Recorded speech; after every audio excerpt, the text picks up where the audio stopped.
netizen yang menilai kok lebih bersinar nih di luar. Itu gimana Ci tanggapannya Ci? Ya mungkin kalau menurut aku faktor kenyamanan sih. Oke.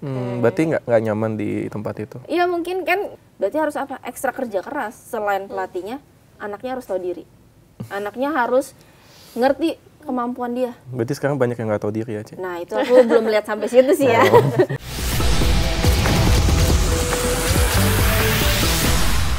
Tapi meskipun udah pensiun, tiba-tiba kita dapat kabar terbaru ya, beberapa kemarin bulan ya. yang lalu. Jadi sempat aku kan kontak Ci Debbie udah lama ya. Iya. Dia bilang, iya lagi tanding. Pas aku cek, ini apa ini? World Senior Championship ya? Iya. Itu turnamen apa, Ci? Itu kejuaraan dunia BWF tapi yang senior. Jadi yang bisa berkompetisi itu yang udah sesepuh lah ya, di atas 35 tahun ke atas gitu. Berarti udah U35 U35 ke atas gitu. berpasangan dengan Kohendra ya? Iya. Jadi memang salah satu ini juga sih, aku tuh di Cipayung, Kohendra tuh sering sparring juga sama kita gitu. Aku sering pasangan juga kalau main. Jadi memang udah kepengen banget sebenarnya kapan ya bisa pasangan, kayaknya enak banget gitu pasangan sama Kohendra, nggak butuh effort gitu. Karena jago banget Kohendra. Iya, jadi kayak kita cuman servis, dia ngatur bola, kita tinggal kill di depan. Segampang itu gitu kan. Jadi di saat sudah cukup usia, saat udah cukup umur, aku coba nanya sih, "Kok mau nggak main?" Bilang gitu. Terus kita mencocokkan jadwal, ternyata pas gitu. Jadi ya udah akhirnya kita langsung daftar. Tapi itu memang aku awalnya yang Menginisiasi. Iya, aku berinisiatif untuk ngajak karena aku sebenarnya memang pengen banget sih mencoba berpasangan sama Kohendra, dan ternyata memang nggak salah pilih partner sih. Menangnya telak, Menang ya? 215 ya? Wow. Iya, Itu skor Afrika itu. itu aku rasa lawannya kena mental lihat Kojeng ya. Ya, lihat Kohendra kayaknya udah pada males aja, mau Udah foto shoot duluan aja. ya? Iya. Oke. Tapi kalau kita Cici abis dari Platnas nggak join klub lagi ya? Enggak. Kalau kita banyak pemain sekarang yang setelah keluar dari Platnas banyak join klub-klub lagi ya. Oh Jadi iya, pemain profesional Profesional jatuhnya. ya. Iya. Seperti kemarin siapa? Jonathan Christie Jonathan ya. Christie, Nah, dan itu Jojo. kayaknya banyak mungkin netizen yang menilai kok lebih bersinar nih di luar. Itu gimana Ci tanggapannya Ci? Ya mungkin kalau menurut aku faktor kenyamanan sih. Oke. Berarti nggak nyaman di tempat itu? Iya mungkin kan kita nggak tahu ya ada faktor nyamannya dia itu seperti apa. Oh ya. Kalau di dalam PBSI kalau menurut aku mungkin nyaman tapi tekanan besar, ekspektasi besar. Karena pengurus pasti berharapnya pada atletnya nih supaya bisa juara. Netizen kan nyerang pengurus nih kalau misalnya kalah. Iya. Mungkin pengurus juga neken ke para atlet gitu. Tekanannya pasti lebih besar.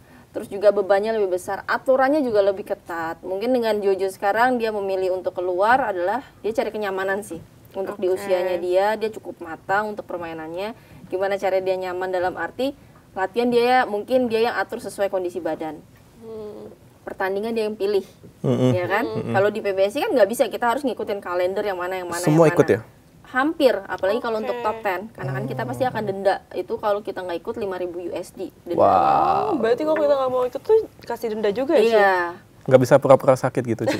Ya bisa kalau yang mungkin benar-benar alasannya tepat lah ya, mungkin cedera atau lagi operasi atau apa seperti itu. Tapi kalau nggak kan ada denda. Mungkin itu yang jadi pertimbangan dia, terutama kan dia juga udah punya anaknya sekarang, Berkeluarga ya. Iya, jadi mungkin dia ada mau quality time juga. Begitu dia pulang ke rumah ketemu anak istri, jadi pemicu semangat lagi juga. Terus bisa ngatur liburan ya kan, kalau di PBSI kita nggak bisa libur, kalender itu hitam. Apa itu tanggal merah? Nggak ada Nggak merah. ada. Sabtu Minggu latihan juga? Sabtu kita masih latihan setengah hari. Oke. Minggu kita libur memang, tapi kan Minggu malam biasanya kita udah balik lagi karena Senin pagi kita udah latihan. Tapi kalau ada persiapan tertentu kadang kita juga nggak bisa keluar gitu. Jadi mungkin ya itu yang dicari pemain-pemain yang udah pada keluar adalah kenyamanan sama fleksibilitas waktunya sih. Ya mungkin fleksibilitas atas waktu ya. Iya. Itu juga pagi dia sudah berkeluarga itu lebih penting ya. Tapi sebenarnya kan yang penting kan tetap membawa bendera Indonesia dan juara kan. Yang penting. Bener itu intinya kan dia tetap latihan, dia tetap bawanya bukan nama klub, tapi Nama Jonathan Indonesia Christie ya. Indonesia. Dia juga pasti di luar pengen nunjukin bahwa dia juga masih punya kualitas yang sama, dia masih punya semangat yang sama. Nyatanya kita lihat dia back to back kemarin malah juara dibandingin sama yang di dalam. Dan juara terakhir di ajang Denmark kemarin. Denmark Open itu super seri. Itu ya, itu seribu kan yang ya? tinggi, pokoknya 750 ke atas semua itu. Jadi masih berprestasi. Masih Dan berprestasi ya. dan juga sangat banyak berprestasi. juga pemain profesional yang di luar dari federasinya tetap berprestasi juga. Iya, ada beberapa lah. Kalau kayak sekarang kan mungkin yang profesional masih main kan ada Jonathan, terus ada Sabar Reza juga di bawah naungannya Ko Hendra gitu kan. Lalu ada Chico juga, dan baru ada beberapa pemain juga yang keluar. Kalau Tapi di luar tuh Axelsen ya. oh iya, banyak juga kalau Axelsen. di luar Axelsen, ada Lokenyu. Maksudnya memang banyak juga pemain-pemain yang akhirnya memilih untuk profesional karena mungkin lebih benefit juga sih. Kalau di dalam mungkin kan kalau kita ada Temple brand itu masuknya mungkin ke asosiasi untuk pembiayaan keberangkatan segala macem gitu kan. Tapi kalau kita di luar kan, iya apa yang ada di badan kita, di baju kita, di jersey itu semua buat kita gitu. Cik, kita mau agak lebih dalam nih, Cik. Wah, agak ngeri. Gini, kita kan tadi kan ngomong tradisi emas. Kita sepanjang Olimpiade tuh kita hampir selalu dapat Iya, emas kan. Kecuali 2012 dan di 2024. Di 2024 itu menurut Cici apa yang terjadi? Kenapa kita nggak dapat cuma satu perunggu kalau nggak salah ya? Ya mungkin regenerasi kita memang kita harus akui telat sih dibandingin sama negara-negara lain. Di saat kita hanya mempersiapkan yang pemain-pemain senior, negara lain tuh udah prepare untuk 2-8 tahun ke depan. Karena mungkin materi pemainnya juga beda sih. Mereka lebih banyak ya, materi pemain pilihannya juga lebih banyak gitu. Kalau kita lihat dari Cina aja deh. Cina itu Gila di itu. setiap provinsi dia punya lapangan. Di setiap provinsi dia punya lapangan, punya klub-klub, dan itu semua full. Jadi mungkin di satu klub itu mereka punya ratusan sampai ribuan pemain yang nanti tinggal mereka sortir aja nih. Tinggal mereka tarik. Tapi untuk Indonesia menurut aku agak lambat regenerasinya. Mungkin juga karena penurunan prestasi bikin orang juga mikir loh. Penonton aja mikir untuk nonton badminton di saat prestasi menurun. Dan itu juga bikin orang tua lain juga mikir, ini Indonesia masih bisa bersaing atau enggak. Jadi regenerasi itu udah pasti, materi juga.